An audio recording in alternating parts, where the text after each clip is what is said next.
નમસ્કાર ખેડૂત મિત્રો, આપણે ઘણા દિવસો પછી આજે ભેળા થયા છે આ વિડીયોની માધ્યમથી. તો આજે આપણે એક વાત કરીશું કે તમારા કોઈ પણ ઘટકમાં હવે ઓનલાઈન અરજી શરૂ થવાની છે, જે કઈ આધારિત છે કે તમારે કોઈ પણ ઘટકમાં ઓનલાઈન અરજી કરવી હોય તો તમારા મોબાઈલથી કરવા માટે તમારે એક લાભાર્થી નોંધણી બનાવવાની હોય છે. એ કેવી રીતે કરવાની છે એના માટે આ વિડીયો બનાવ્યો છે.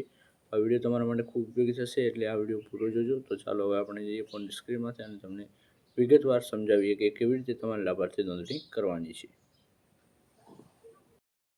જો મિત્રો, આપણે જે તમને આગળ વાત કરી એમાં તમારે આઈ ખેડૂત પોર્ટલ ક્રોમ બ્રાઉઝરમાં જઈને ઓપન કરી લેવાનું છે. આપણે તમને પીડીએફ સ્વરૂપમાં સમજાવીએ છીએ, એટલે તમારે આવી રીતે સેમ પ્રોસેસ કરવાનું છે.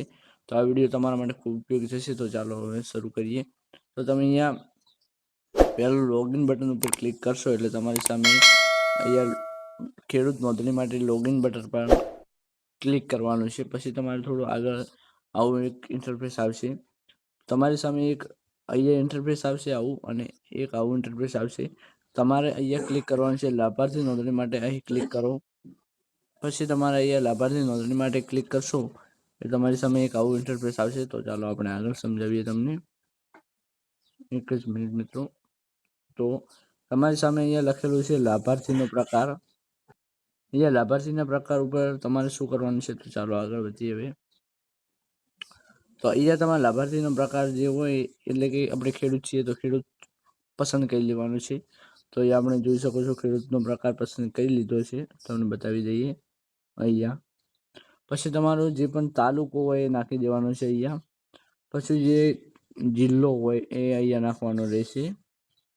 પછી ગામ, નામ અને અહીંયા તમારો ખાતા નંબર જે ખેડૂતનો હોય એ નાખવાનો છે. અહીંયા કેપ્ચા કોડ નાખવાનો છે.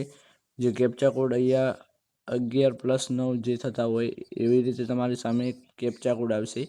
એનો સરવાળો કરીને તમારો અહીંયા નાખવાનો રહેશે કેપ્ચા કોડ.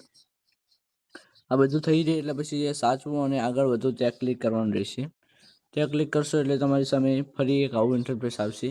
તો અહીંયા જે પણ ખેડૂતનો ખાતા નંબર નાખશો એટલે એમના જે પણ ખેડૂત હશે એમનું નામ આવી જશે. જોઈ શકો છો અહીંયા નામ આવેલ છે એવી રીતે.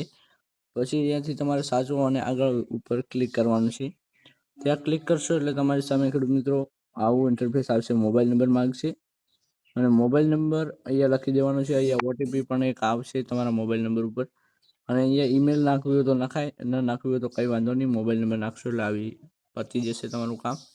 પછી તમારે એક સારો એવો પાસવર્ડ બનાવવાનો છે અને એક કન્ફર્મ પાસવર્ડ બનાવવાનો છે. આ બે એટલે કે આ પાસવર્ડ રહ્યો, જે પાસવર્ડ પહેલો બનાવે એ અહીંયા નાખી દેવાનો છે. એને કહેવાય છે કન્ફર્મ પાસવર્ડ. પછી અહીંયા જે પણ સરવાળો કરીને અહીંયા કેપ્ચા નાખવાનો રહેશે. પછી હવે આગળ વધીએ તો તમારે જે સબમિટ કરો ત્યાં ક્લિક કરવાનું રહેશે. ત્યાં ક્લિક કરશો એટલે તમારી સામે તમારું જે ખેડૂત નોંધણી છે એ થઈ જશે. પછી તમારે જ્યારે પણ આ ખેડૂત પોર્ટલ ઓપન કરવું હોય તો તમે જે નંબર બનાવ્યો છે, જે તમારો મોબાઈલ નંબર છે એ નાખવાનો છે અને તમારા મોબાઈલ નંબર નાખવાનો છે અને અહીંયા નીચે પાસવર્ડ નાખશો એટલે તમારું જે આઈ ખેડૂત પોર્ટલ છે એ ઓપન થઈ જશે. અને અહીંયા કેપ્ચા નાખવાનો છે. આ 3 વસ્તુ નાખશો એટલે તમારું આઈ ખેડૂત પોર્ટલ ઓપન થઈ જશે. તો હવે તમે સમજી ગયા છો. જોઈ શકો છો આવી રીતે તમારું કોઈ પણ આઈ ખેડૂત પોર્ટલમાં આવી રીતે તમે નોંધણી કરી શકો છો.